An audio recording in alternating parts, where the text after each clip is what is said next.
Welcome to this week's strategic briefing. Now, every owner I know has done it. You see a problem, you act fast, and you fix it. And for a while, things get better. Then, like clockwork, the problem shows up again, maybe in a different department, maybe wearing a slightly different disguise, but it's the same issue at the core. Now, why is that? Well, because most of the time, the problem you see is not the real problem. It's a symptom.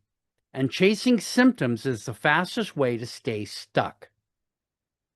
Now, across our 4 pieces of content this week, we looked at this same issue from multiple angles. And we explored the patterns, the mindset shifts, and the tactical moves that separate owners who are stuck firefighting from leaders who see trouble before it starts. I'll have a list of links to this week's other videos down in the show notes so you can dive into the ones that make the most sense for you. Let's move further into the briefing with some really good information. Now let's take a look through the CEO's lens, the 3 shifts that change everything. And I'm taking this from interviews of boardroom members of 8, 9, and even 10-figure company CEOs. If you ask the most successful CEOs how they consistently avoid getting blindsided, they'll all tell you the same thing. It's not magic, it's mindset. These leaders have trained themselves and their teams to see business in 3 very specific ways. Shift number 1, from symptoms to systems. A CEO never stops at what happened.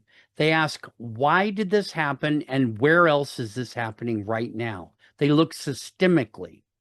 They know one breakdown is rarely isolated and it's often part of a pattern. So they map the flow. What feeds this problem? What does it touch downstream? And what other results might it distort? This shift is why they can fix one issue and prevent 3 more from ever appearing. Shift number 2, from gut feel to early signals. At scale, gut feel isn't enough. By the time you feel something is off, the damage is already in motion. These top CEOs pair instinct with early leading indicators. For example, instead of just watching sales totals, they track weekly lead volume, average deal velocity, and pipeline age. Instead of waiting for churn numbers to show up in reports, they track support ticket spikes and customer engagement dips. They see the storm coming because they watch the wind, not the wreckage. And shift number 3, from reaction to preemption. Most leaders respond, but top CEOs are preemptive. They have weekly trigger reviews, a short, sharp meeting to scan for micro changes that could snowball. It's not about fixing everything in that meeting. It's about flagging it before it demands a fire drill. This is how they run billion-dollar companies without burning themselves out. They protect their attention so they can grow and not just grind. We, as smaller business owners, can take advantage of the same tactics by looking at how we do our own job as CEOs, as presidents, as owners, as founders. Now let's turn this into a practical drill you can run Monday morning with the 15-minute red flag audit. No consultants, no new software, no extra budget. Start by identifying 3 recurring problems. Don't overthink it. The ones your managers complain about most are a good start. Pinpoint the usual moment of discovery. When do you first notice it's a problem? Is it when the client calls, a data point misses its target, a deadline slips? Be aware of what you see, feel, and experience at that aha moment. Next, roll the tape backwards. Ask what always happens right before this. Look for the trigger, not the symptom. Classify the trigger. Is it process-based Are people missing steps, handoff delays, and bottlenecks? Is it people-based? Are there training gaps, unclear accountability, poor communication? Is it external? Is it a supplier disruption, a market trend, a regulatory change? Whatever it is, pick one early signal to watch next week. This is your canary in the coal mine. Watch it closely. When it moves, investigate it immediately. Run this every week for a month, and I promise your problems will start showing up smaller, cheaper, and easier to fix. But a word of caution. Here's where leaders on the way to the CEO chair shoot themselves in the foot. Again, learned from the best. They're trying to fix everything at once. It dilutes their focus. You get movement everywhere, but progress nowhere. You maybe start delegating without diagnosis. You're handing off a broken process that just makes someone else responsible for that failure.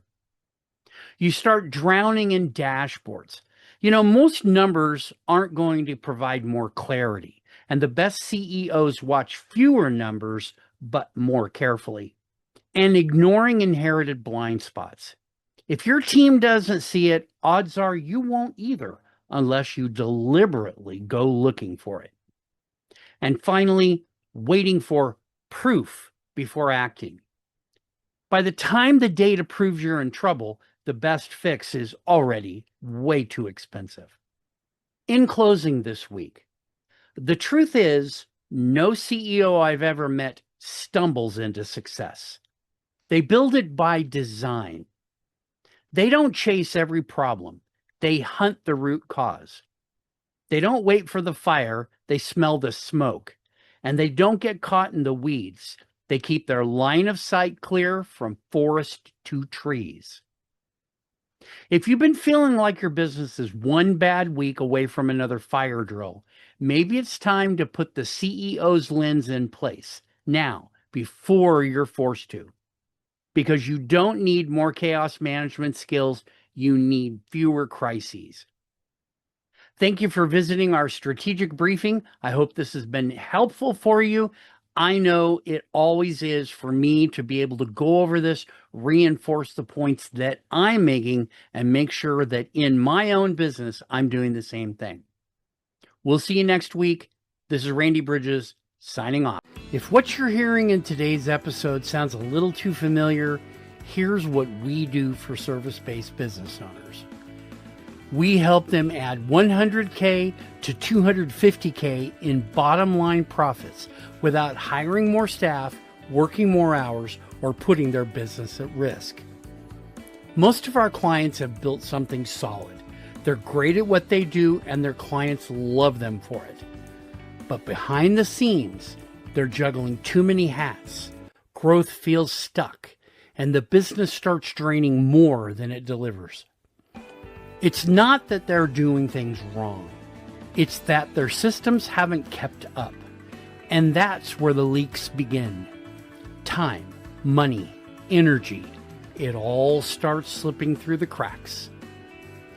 At Randy Bridges Consulting, we come in, stabilize profit, simplify operations, and build systems that create real leverage. Our clients have added over $500K in profit across law, manufacturing, tax, and real estate. Our clients have cut downtime to near zero. They've reduced internal costs by up to 38% and secured $200K in new sales in under 5 months. We don't sell ideas. We deliver results, and we do it in weeks, not years. Now that's where we typically start. And if this resonates with you, I'm happy to walk you through what it could look like in your business.